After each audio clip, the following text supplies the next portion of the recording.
చోడవరం ముంపు ప్రాంతాల్లో కలెక్టర్ విజయకృష్ణన్ పర్యటన.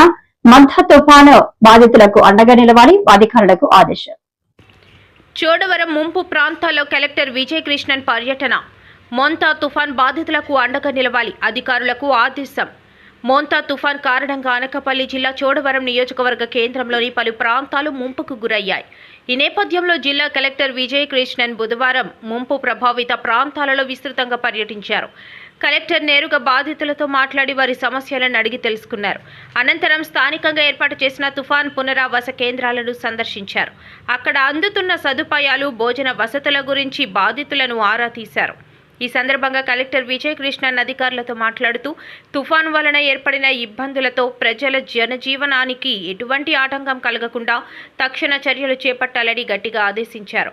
సహాయక చర్యలను వేగవంతం చేయాలని సూచించారు. ముఖ్యంగా ముంపు నీటి కారణంగా అనారోగ్యాలు ప్రబలకుండా పారిశుద్ధ్య చర్యలు చేపట్టాలని, బ్లీచింగ్ చల్లించాలని ఆదేశించారు. ప్రజలు కూడా అప్రమత్తంగా ఉంటూ అనారోగ్యాల బారిన పడకుండా ముందస్తు జాగ్రత్తలు తీసుకోవాలని కలెక్టర్ స్థానిక ప్రజానికానికి విజ్ఞప్తి చేశారు. 27th నుంచి భారీ వర్షం పడుతున్నాయి అన్ని ప్లేసెస్లో.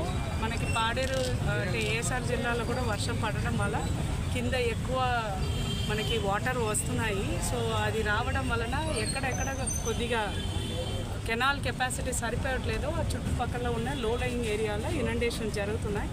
అది విజిట్ చేయడానికి ఈరోజు చోడవరం మండల్ వచ్చి ఉన్నాము. చోడవరం మండల్లో ఒక 3 కాలనీలు కూడా లోకల్ పబ్లిక్ రిప్రజెంటేటివ్స్ చెప్పడం వలన వెళ్ళడం జరిగింది.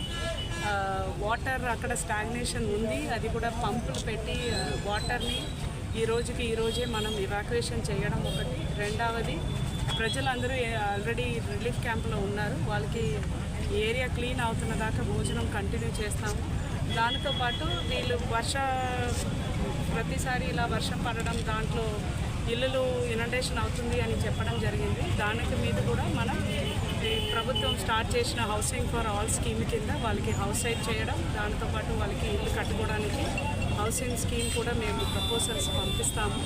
దాంతోపాటు డ్రైనేజ్లో కూడా చాలా కన్స్ట్రక్షన్స్ రావడం వలన కొన్ని ప్లేసెస్లో వాటర్ వెళ్ళడంలో ప్రాబ్లం వచ్చింది. అది కూడా సర్పంచ్ గారితో, జెడ్పీటీసీ గారితో మనం డిస్కషన్ చేయడం జరిగింది. వాళ్ళు కూడా మెషిన్స్ పెట్టి అలాంటి ఎన్క్రోచ్మెంట్స్ ఎక్కడ ఉన్నాయో అది అన్నీ తీపిస్తామని నాకు చెప్పడం జరిగింది.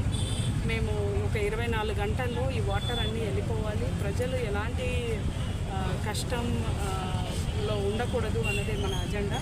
So MRO, MPDO, RDO, Anakapalli అందరూ కూడా ఈ దాంట్లో గట్టిగానే పని చేసుకుంటున్నారు.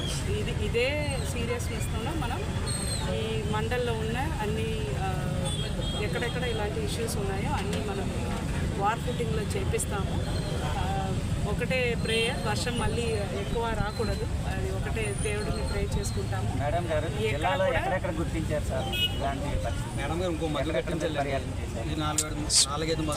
జరిగింది. ఇలా మనకి 6 మండలాలు అఫెక్టెడ్ మండలాలు ఉన్నాయి. ఈరోజు నేను కొన్ని మండలాలు, మన ఎస్పీ గారు కొన్ని మండలాలు తిరుగుతున్నాము. ఆయన కోస్టల్ మండల్ తిరుగుతున్నారు. నేను కొద్దిగా ఇంటీరియర్ మండలాన్ని చూసి వెళ్తాము. మన జిల్లాలో మనం 108 రిలీఫ్ సెంటర్ పెట్టాము. దాదాపు 5,000 మందికి మనం భోజనం పెడుతున్నాము. ఇవి కూడా వర్షాలు మొత్తం పూర్తిగా తగ్గిన వాళ్ళ ఇల్లు మొత్తం శానిటైజ్ చేసిన తర్వాతనే పబ్లిక్ని పంపిస్తాము. అప్పటిదాకా రిలీఫ్ క్యాంప్ మేము రన్ చేస్తాము.